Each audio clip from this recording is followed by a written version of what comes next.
Thank you so much for that kind introduction, and it's really nice to be here, especially for someone like me. That's much better.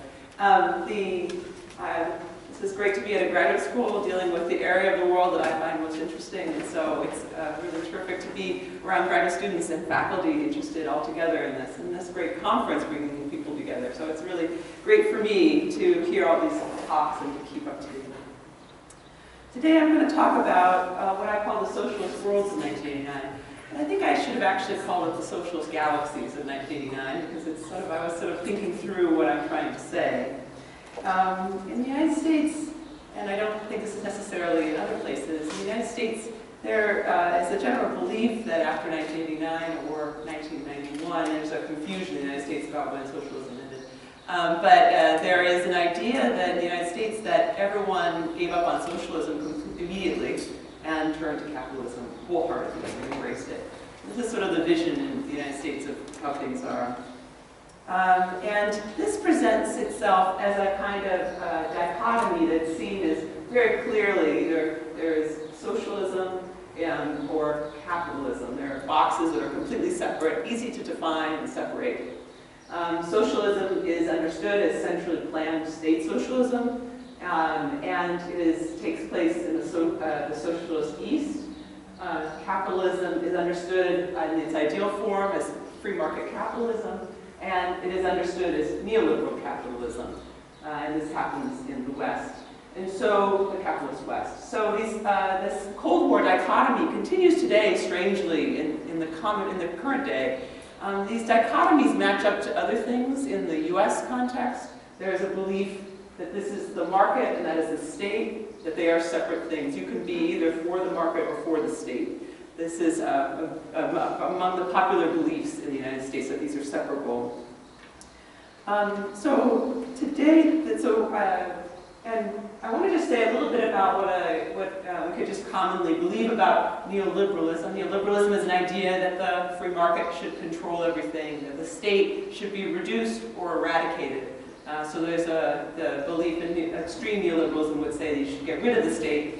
Of course, we know under neoliberalism the state just takes on a new role in its actual practice.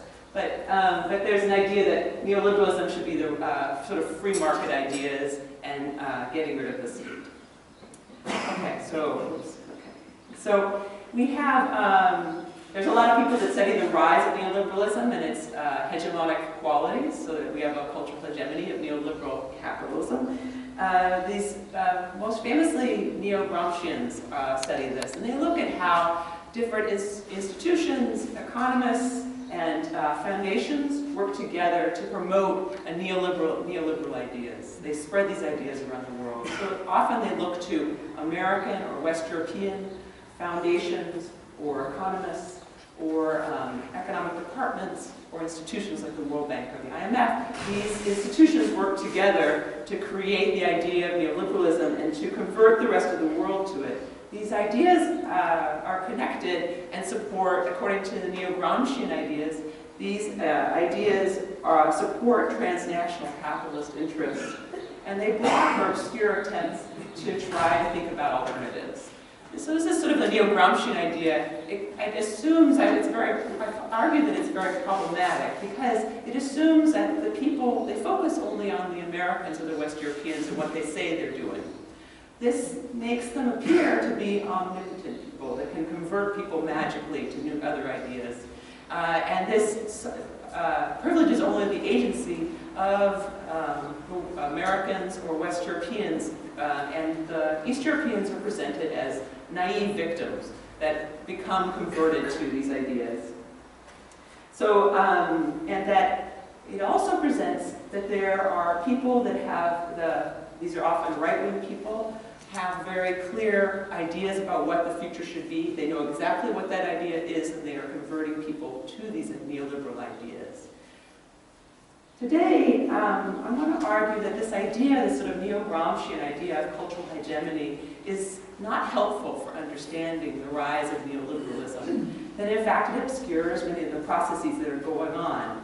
And that today I'm going to explore one attempt at the right wing tried to do globally to do cultural hegemony, to build cultural hegemony. And this case I'm going to shows the actual mechanisms by which they failed and succeeded simultaneously in cultural hegemony. And my argument is that neoliberalism has its origins, in fact, not in these right-wing institutions or right-wing people, that in fact the neoliberalism has its origins in transnational discussions about socialism. And that these transnational discussions about socialism took place in very special liminal spaces. And that these liminal spaces were dominated by left-wing scholars.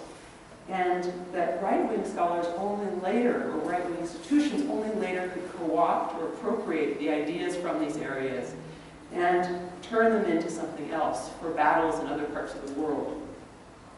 So I'm putting forth the argument that we should not use the term cultural hegemony, we should use this idea of galaxies, and specifically socialist galaxies. So I'm going to talk about a specific institution. I want to show, first of all, that the idea of galaxies, I'm just going to briefly show you, gets around the problem of dichotomies, which are these binaries that don't help us very much with understanding what's going on. So these are the different kinds of people that I'm going to be talking about today. They go across and are outside these boxes altogether. And specifically, I'm interested in the left boxes over here, these people. These people are kind of irrelevant. But these people are very important for the galaxies of socialism. Okay, so I'm talking today about CESES, which was a Center for the Study of Economic and Social Problems in Milan, Italy. The reason I'm talking about this here is that CESES was involved with Sovietology. They were dealing with understanding what was going on, what was really actually existing socialism. The Institute existed from 1964 to 1988. And it was supported by right-wing groups, pro-capitalist think tanks, foundations, and economists.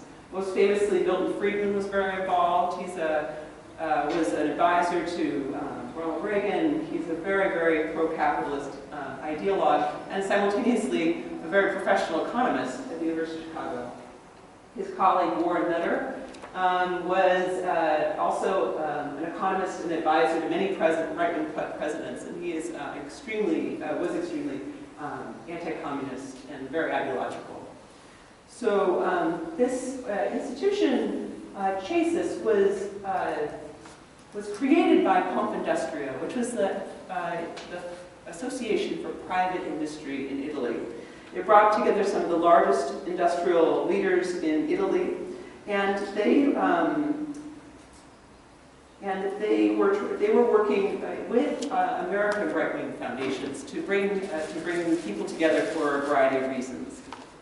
So Warren Nutter, who I just mentioned, was the economist who was a right-wing ideologue, and he said about CESES, he said, "I know a few activities with greater potential payoff for a relatively tiny investment than the conferences and contacts now being arranged through Miele, the head of CESES.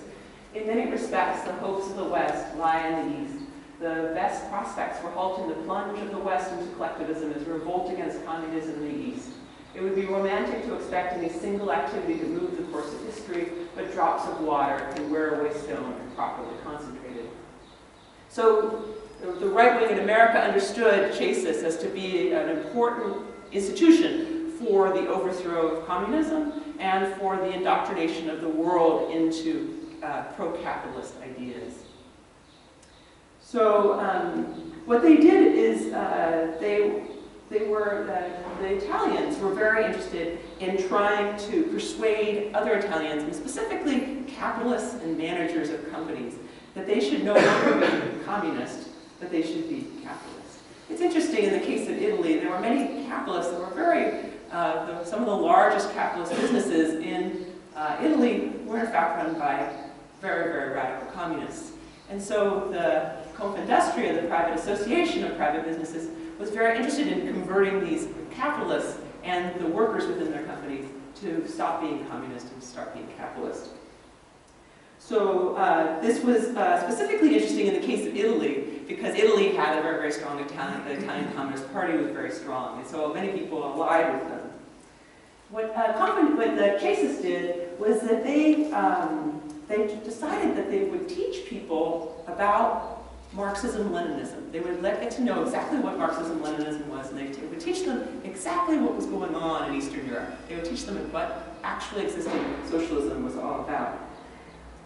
What they did is they imported American Sovietology to Italy in order to, as a way to convert people to anti-communism. American Sovietology began after World War II, and it was, the American Sovietology was perceived as very politically secure. It was extremely anti-communist, extremely pro-American, extremely pro-capitalist, and it was supported by McCarthyites all around the United States. And so the Italians thought they would bring in American Sovietology, and this would be a great way to convert people to be anti-communist. And this idea of American Sovietology was, the belief was that the Soviet Union was totalitarian. It would never change. It was always totalitarian. So, so they brought in this American Sovietology, and they had three different things they were trying to do. One thing they tried to do is they wanted to develop Sovietological research in Italy. They would develop their own research there. And how they did this was they brought together people from the East Bloc and then people from the West to talk about various issues of common interest. They would have these East-West discussions around topics that were interesting to both sides. And that these many economists would come together and have these discussions. These discussions were incredibly interesting to the people involved. Many people of quite high levels would come because it was a chance to talk about things that were not talked about elsewhere. In addition to that, they also had a center, and the center was a place where they had a library, a huge library of sociological publications, and they put out their own publications. So they did a lot of translating of Soviet newspapers or Czechoslovakian newspapers or Hungarian newspapers, and they published these translations on a regular basis. So they were developing Sovietological knowledge in that way. In addition, they also had anti-communist youth leadership training. They spent a lot of time trying to teach the youth about what was Marxism-Leninism, what was actually happening in Eastern Europe. Now, the thing is that what was happening if we look to 1964, the world was changing quite significantly. It already had changed quite a bit. When Stalin died in 1953, Khrushchev opens up a possibility of having a critique of Stalinism. And there becomes a space where you can talk about anti-Stalinist ideas. This discussion is not only about Stalinism and about a critique of Stalinism that's opening up a space, but it's also about economic reform, and in the United States as well, there's a similar discussion going on, because there's an ending at this point of Fordism. There's a new idea of capitalism emerging, and what that idea of capitalism that will emerge is unclear to almost everybody involved. So there are many shifts going on simultaneously, and there are, in addition to these, the end of Fordism, there's the emergence of all sorts of new social movements, new social actors, and this creates trouble for the paradigms that are coming out of World War II. In this shifting world, there becomes spaces that are available, that spaces that are somewhere located outside of these boxes. There are spaces opening up for a variety of critical discussions. And Zizek talks about some of this in one particular way. Although the communist regimes and their positive content were mostly a dismal failure, generating terror and misery, they simultaneously opened up a certain space, the space of utopian expectations, which, among other things, enabled us to measure the failure of actually existing socialism itself. I don't take this perspective exactly, but he's talking about this opening up of these spaces, and I think that there's an opening up of liminal spaces, and they're not only about failures of socialism, because things are shifting quite a bit at this time. That in fact what's going on is that we're seeing in these opening of liminal spaces, and CESES was one of these liminal spaces. And liminal spaces are spaces, if you think about anthropology, they're spaces of danger, they're spaces of charisma, and they're spaces of generative knowledge production. And CESES was one part of what one of the people I interviewed was just one part of what he called a galaxy without borders. It was one place where there were all these discussions, these liminal spaces that linked up not just CESES as a location, but linked up transnationally. So these people at CESES had charismatic and dangerous access to the East Bloc, at least according to some people. So CESES was a center for a new kind of Sovietology. If we think about back to this time in the 1960s, it was a time when there was actually very little information about the East Bloc. Many of the immigrants had come from the East Bloc after World War II. There was another bunch of people that came from Hungary in 1956. But the access to information about what was going on in Eastern Europe was actually very little. And so there was a lack of information about what was going on in the Soviet Union and East Bloc outside of the newspapers that people would read. There was at this time in the 1960s, but even earlier, there was the beginning of experimentation with markets and market socialism. No one really understood exactly what market socialism was going to be. And so these groups at CESES were able to get firsthand information from East Europeans to talk about what market reform would be.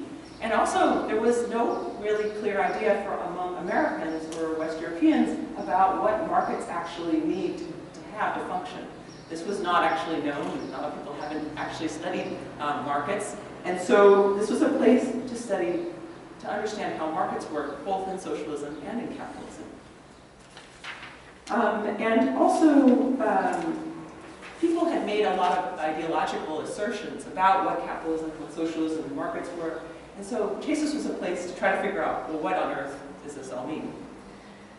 But since actually existing socialism was changing so radically at this time, American Sovietology was also changing.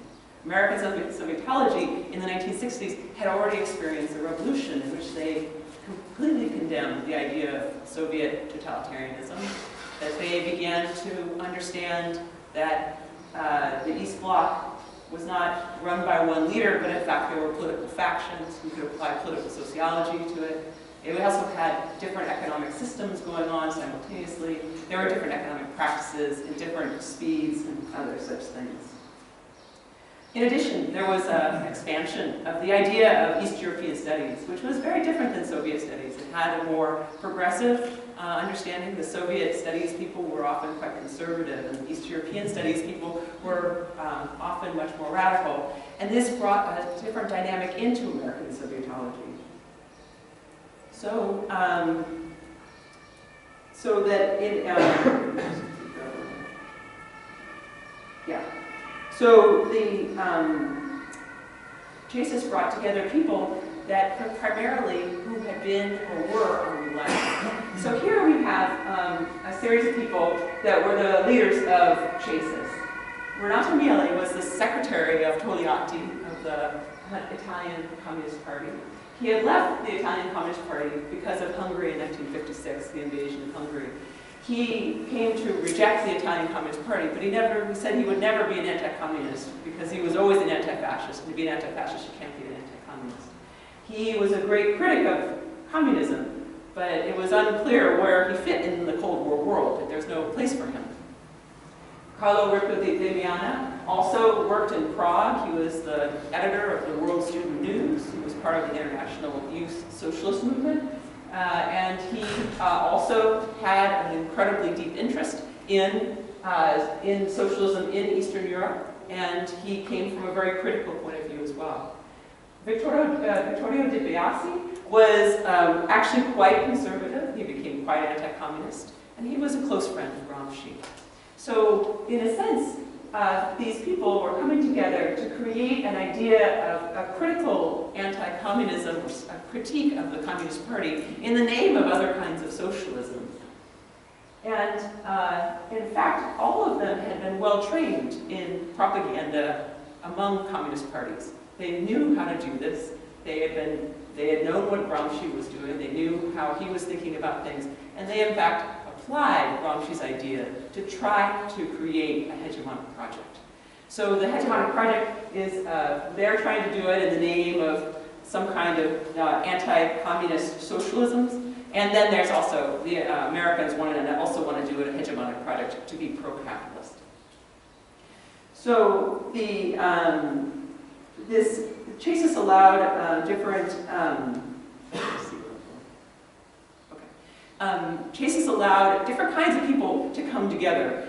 And they actually they tried to understand exactly what was going on in Eastern Europe. And the thing about this is that it required left-wing people to actually be involved. It was created by left-wing groups, and left-wing people were the most active and the most helpful in CESES. The CESES people had the abilities to understand what was going on in Eastern Europe and had access to Eastern Europe.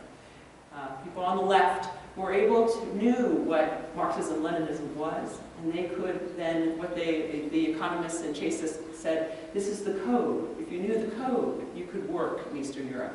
People would trust you because you're on the same team, and you also understand what people are doing. Right-wing people lacked an understanding of the code, and right-wing people also lacked, often, language ability. The left-wing people knew languages and therefore could speak directly with people and speak with them either in formal or informal settings at these conferences. And this meant that the right-wing people were always at the whim of some kind of person translating for them. And translating for them, the right-wing always had people translating for them that they often wanted money from the right-wing foundation. So they would often sell what was going on at CESES as pro-capitalist. But when you look behind the scenes, the left was very much there.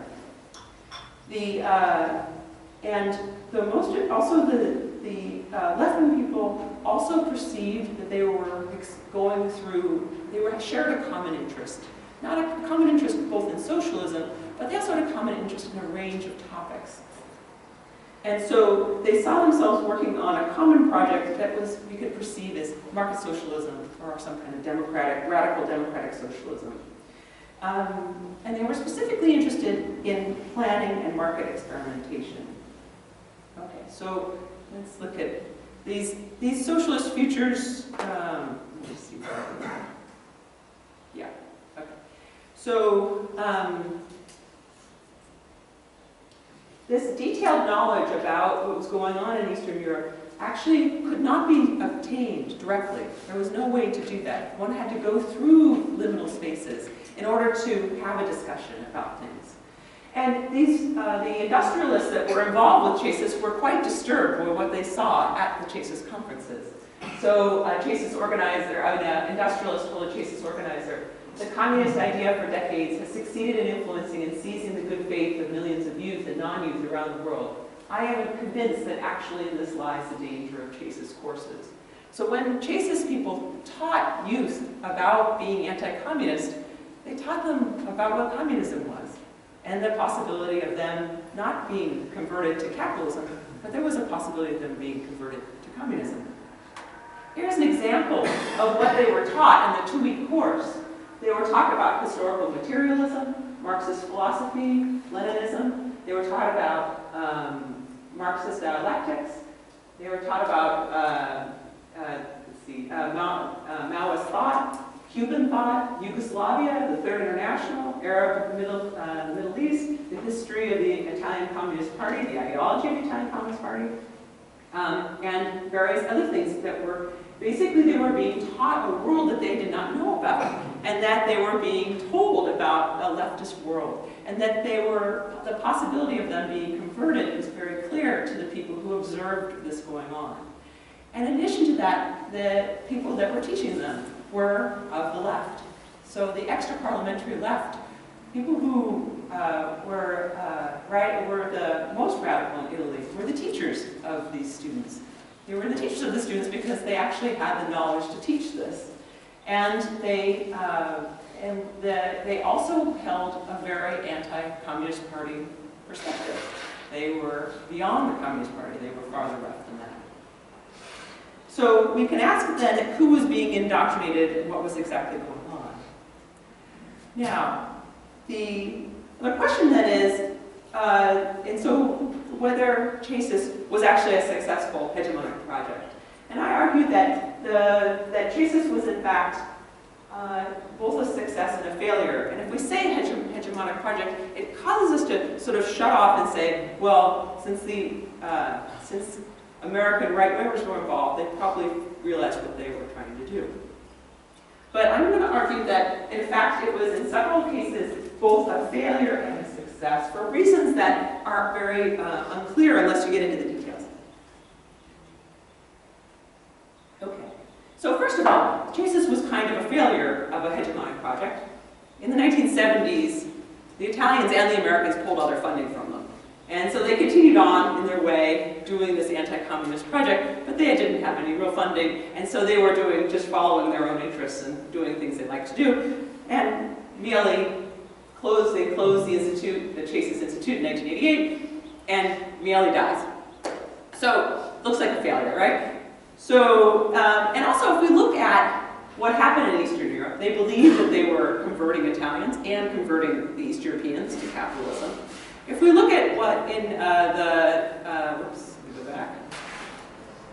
If we look at the socialist ideas among economists, who are the largest group that goes to CESES, if we look at their economic ideas in 1989, their idea of the future in 1989 has really not much to do with capitalism. So the market transition that economists talk about, this is really about economists and not others, was a movement towards market socialism. Now, there was an idea that there are 4 possible movements that would be there. One was the idea that you would move from centrally planned state socialism to market socialism. So in 1989, there's a vision that the future was we're going to go towards market socialism. And this comes from an idea among economists that there is an idea of the big push. If you can't push all the way to market socialism, you have to push all the way there. Have a radical market reform. Radical market reform will cause you to realize a market socialist society. So you have to have a big push to get all the way to market socialism. So many economists in Eastern Europe had been, for decades, hoping for the big push to get to market socialism. This market socialism is completely defined by ownership of the means of production, by the state or by workers. So there was an idea that this would be socialism and a market together. And this was, among economists, not an unusual idea and quite popular throughout the socialist period. In addition, though, they felt that in 1989, they felt that if you didn't push yourself all the way to market socialism, you would be drawn back into centrally planned state socialism. It would draw you back if you didn't go all the way. So this big push had to be successful. So we hear a lot of, if you listen in the 1989, the economists are saying you have to have radical economic reform. It's because they're trying to get to market socialism. They fear that they're going to go back to centrally planned state socialism. In addition, there was another idea that there would be a possibility that you would actually have, you wouldn't have real market socialism. You'd have something that looked like simulated capitalism. And they would cause you to naturally go into market capitalism. So simulated capitalism is an economic system with capitalist institutions like joint stock companies, stock exchanges, but without any capitalists. And so Ivan Selimi and others have written about capitalism without capitalists. This is the idea is market socialism without capitalists. It doesn't, the simulated nature of market socialism means that there is no workers' power. And if there's no workers' power, there's no real socialism there. So they believed that if you didn't have real market socialism, you would have market capitalism. It would flow and become that, because people wouldn't be interested in this kind of simulated capitalism. And fourth, centrally planned state socialism could become simulated capitalism, but you could avoid the whole problem, economists thought. Balcerowicz thinks this in Poland, many other economists look to Yugoslavia as the answer, as a way to avoid both centrally planned state socialism, and you can also avoid market capitalism. The way to avoid it is to move to Yugoslav worker self-management. It seems unusual in '89 for people to say this, but Yugoslavia was the Yugoslav model was the most popular model at so it was popular worldwide as a model for Joseph Stiglitz in 1994 writes a book where he promotes the Yugoslav model. He's a great follower of worker self-management. And so this worker self-management has 4 components. First of all, there was an idea that you would decentralize the state and the economy. And so the state was supposed to wither away, like under communism. And Yugoslavs thought that they were going to move much more quickly towards communism by decentralizing the state. They also had a worker-based economic democracy. The workers were supposed to take control of the management of the economy. And there was going to be the end of state ownership of the means of production. And instead, they would have social ownership. The ownership would be by society or by workers. And then there would be expanded, they wanted to have a free market. So there was free markets, workers, and such. Oh, is there something there? Oh, yeah, sure. I don't know where the keyboard is. So, okay, so we can see here, and I'm just going to end very soon, but we can see here that there is no real interest in capitalism at this point in 1989 among economists. That capitalism is kind of irrelevant in the world in which economists are working. The economists at this time are working within a framework of improving socialism. Okay, so in addition to this, we have not only, there's an idea that CESES was a failed hegemonic project. They didn't really influence Eastern Europe. They didn't, that CESES closed. But in fact, I think this is actually a very important part about the right-wing appropriation of left-wing things, is that the right often will take, will say it's doing, whatever it thinks it's doing. They'll say, oh, we're changing the world, we're having a revolution, we're going to do this. They can say all sorts of things. Because I live at a university with these people. So at George Mason University, we have a huge number of right-wing economists. And we have debates with them, and they claim a lot of things.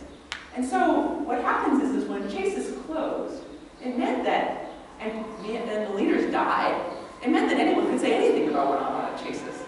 You could say CESES was the center of the world that changed, that caused a revolution in Eastern Europe. And that's what they did. East Europeans wrote books, right-wing Americans wrote books about how great it was that CESES had created the revolution in Eastern Europe.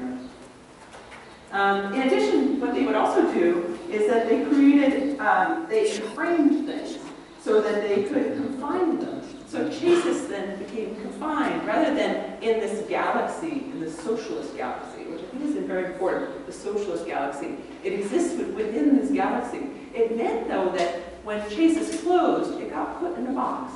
It was in the capitalist box. That's the only place it could have gone, or else it could have gone in the socialist box.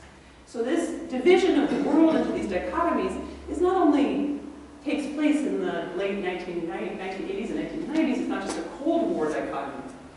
But in fact today, right-wing scholars continue to put things in these 2 boxes. And I think this is extremely problematic. And I think that scholars shouldn't accept these dichotomies. We can then see that, in fact, the right-wing scholars that were involved in appropriating the knowledge from Eastern Europe and from CESES were in fact reactive. They couldn't create their own knowledge. They needed to have others create the knowledge. And so they were a reactive force that exploits the creative work that goes on in the middle spaces. So, I'll tell it. So we're gonna, you can see that in fact, in addition to that, they are appropriating these spaces and defining them however they want to. But we can also see that these liminal spaces did change things. And they changed, actually they've changed capitalism. Liminal spaces were opening up critiques of what capitalism should be. And in the Italian case, the Italian autonomisti changed how, made capitalism change because it changed the nature of how people thought about work. And there's a whole other story about that. But if you read the Italian autonomous work, there's an idea that criticizing Soviet socialism and Western capitalism laid the groundwork for what was called the communism of capital. It led us on according to Italian autonomous work, it led us on the way that we're already on the way to communism. So Paolo Verno said, if we can say that Fordism incorporated and rewrote in its own own way some aspects of the socialist experience. And post-Fordism has fundamentally dismissed both Keynesianism and socialism. Post-Fordism put forth in its own way, puts forth in its own way typical demands of communism. Post-Fordism puts demands for the abolition of work, the dissolution of the state. And thus, post-Fordism is about the communism of capital. So this is a unique contribution of Italian and autonomous work. So as a result, these spaces, liminal spaces, changed capitalism and allowed for not only the core of capitalism to change, but actually reinforced the hegemony of the core. Okay, so the knowledge about socialism and capitalism that was developed in places like CESES is just one of many places in the socialist galaxy.